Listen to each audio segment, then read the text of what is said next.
Horror cinema దృశ్యంలా ఉంది. వెనుజిలాను అతలాకుతలం చేసిన జంట భూకంపాలు. కారకాస్లో భవనాలు కూలిపోయాయి. మృతుల సంఖ్య 1,00,000కు చేరవచ్చు. ప్రకృతి ఒక పక్క అసలు అంటే ఈ ఒక 4-5 ఇయర్స్ నుంచి అయితే ప్రకృతి తాండవం చేస్తుంది ప్రపంచం మీద. అంటే పాపాలు పెరిగిపోయినాయి ప్రపంచంలో. అందుకే కరోనా వచ్చింది, అందుకే ఇట్లా భూకంపాలు వస్తున్నాయి. పాపాలు పెరిగిపోయినాయి. పాపాలు చేయడం వల్ల మనం అంటే ఒకటి చేయడం వల్ల 100 మందిలో ఒకటి చేయడం వల్ల మిగతా 99 అమాయక ప్రజలు కూడా ఇబ్బంది పడుతున్నారు. బాధ అనిపిస్తుంది. 1,00,000కు పైన చనిపోయినారంటే చూడ్డానికి కూడా ఎంత బాధ అనిపిస్తుంది. వివరాల్లోకి వెళ్దాం. జూన్ 24న 39 సెకండ్ల వ్యవధిలో వెనుజిలాలో 7.2 మరియు 7.5 తీవ్రతతో 2 శక్తివంతమైన భూకంపాలు సంభవించి కారకాస్ మరియు తీర ప్రాంత రాష్ట్రమైన లా గువైరాలో విస్తృత విధ్వంసం సృష్టించాయి.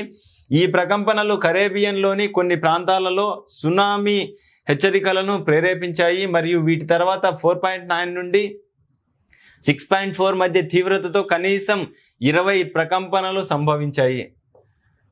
ఇక్కడ వీడియో కూడా చూపబడుతుంది. చూస్తే అక్కడ ఏ విధంగా భూకంపాలు వచ్చిందో కనబడుతుంది.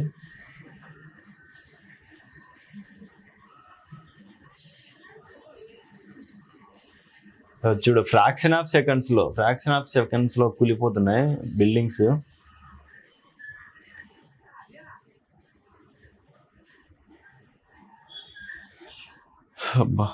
బాధగా ఉంది చూస్తుంటే. అండ్ ఇక్కడ గత శతాబ్ది కాలంలో వెనుజిలాలో సంభవించిన అత్యంత శక్తివంతమైనవిగా వర్ణించబడిన ఈ భూకంపాలు భవనాలను కూల్చివేశాయి, రోడ్లు మరియు రహదారులను దెబ్బతీశాయి మరియు భయభ్రాంతులకు గురైన నివాసితులను వీధుల్లోకి పరుగులు తీసేలా చేశాయి. అధికారులు అధికారిక మృతుల సంఖ్యను విడుదల చేయనప్పటికీ మృతుల సంఖ్య 10,000 నుండి 1,00,000 మధ్యలో ఉండవచ్చని యుఎస్ జియోలాజికల్ సర్వే అంచనా వేసింది.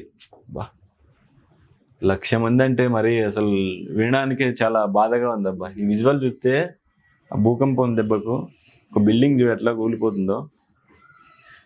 అందరూ పరిగెత్తుకుంటా కిందికి వస్తున్నారు వీడియోలు తీసుకుంటా. అది చూడు.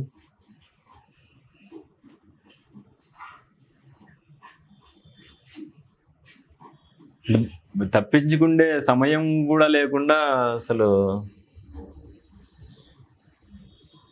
ఈ అపార్ట్మెంట్ కల్చర్ ఇంకా దారుణమైన కల్చర్. బేసిక్గా అపార్ట్మెంట్ అంటే సిటీలలో తప్పక అపార్ట్మెంట్లో ఫ్లాట్స్ తీసుకుంటారు, కానీ ఒకసారి అపార్ట్మెంట్లో ఇట్లాంటి ప్రకృతి విలయతాండం చేసిందంటే చాలా దారుణంగా ఉంటుంది పరిస్థితి. అండ్ దానికి తోడు నాసిరకం అపార్ట్మెంట్లు కడితే అవి ఫ్రాక్షన్ ఆఫ్ సెకండ్లలోనే పోతాయి అన్నమాట.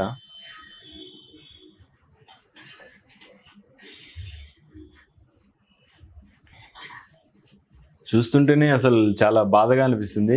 భూకంపానికి దాని అనంతరం పరిణామాలకు సంబంధించిన అనేక వీడియోలు సోషల్ మీడియా ప్లాట్ఫామ్లలో షేర్ చేయబడ్డాయి. మొత్తం అవే. మీడియాతో మాట్లాడుతూ నివాసితులలో ఒకరు తాము కిందకి వెళ్ళినప్పుడు ఆ దృశ్యం ఒక హారర్ సినిమా లాగా ఉంది, మేము శిథిలాల పైనుంచి ఎక్కి వెళ్లాల్సి వచ్చింది అని అన్నారు. కూలిపోయిన భవనాల వెలుపల కుటుంబాలు వేచి ఉన్నాయి. అల్టమిరాలో శిథిలాలను కింద చిక్కుకున్న వారి కోసం ఎక్స్కవేటర్లు గాలిస్తుండగా దెబ్బతిన్న నివాస భవనాలు వెలుపల అత్యవసర బృందాలు, వాలంటీర్లు మరియు బంధువులు గుమికూడారు. చూడు, భూకంపాల వల్ల లా గువైరాలో కూడా భారీ నష్టం జరిగింది. నిర్మాణ నష్టాన్ని అధికారులు గుర్తించిన తర్వాత వెనుజిలా ప్రధాన అంతర్జాతీయ ప్రవేశ ద్వారమైన సైమన్ బోలివర్ అంతర్జాతీయ విమానాశ్రయాన్ని మూసివేశారు. తాత్కాలిక అధ్యక్షురాలు డెల్సీ రోడ్రిగ్స్ అత్యవసర పరిస్థితిని ప్రకటించి మృతుల కుటుంబాలకు సంతాపం తెలిపారు. తప్పిపోయిన బంధువుల గురించిన వార్తల కోసం నివాసితులు ఎదురు చూస్తుండగా సహాయక బృందాలు రాత్రంతా తమ పనిని కొనసాగించాయి. మన ప్రధానమంత్రి నరేంద్ర మోదీ గారు సంతాపం వ్యక్తం చేశారు ట్విట్టర్ ద్వారా. ఇక్కడ చూస్తే, వెనుజిలాలో సంభవించిన తీవ్ర భూకంపాల వల్ల కలిగిన విధ్వంసానికి తీవ్రంగా విచారిస్తున్నాము. భారతదేశ ప్రజల తరపున వెనుజిలా ప్రభుత్వానికి మరియు ప్రజలకు, ముఖ్యంగా తమ ప్రియమైన వారిని కోల్పోయిన కుటుంబాలకు మా హృదయపూర్వక సంతాపం తెలియజేస్తున్నాము.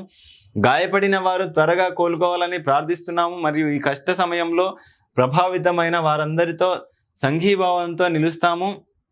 సాధ్యమైన అన్ని సహాయ సహకారాలు అందించడానికి భారతదేశం సిద్ధంగా ఉంది అని ఆయన ప్రకటనలో పేర్కొన్నారు.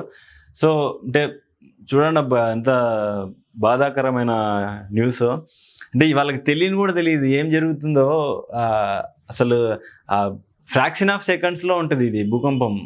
6.7 7.6 ఆ రేంజ్లో నమోదైందంటే మరీ ఘోరంగా ఉంటుంది. అంటే అపార్ట్మెంట్లోంచి ఆ షేకింగ్ రాగానే పైనుంచి కిందికి దిగే లోపల అపార్ట్మెంట్ కూలిపోయే పరిస్థితిలో అంత ఘోరంగా వస్తే లక్షల మంది చనిపోతే అసలు వినడానికి చదవడానికి చాలా బాధగా అనిపిస్తుంది.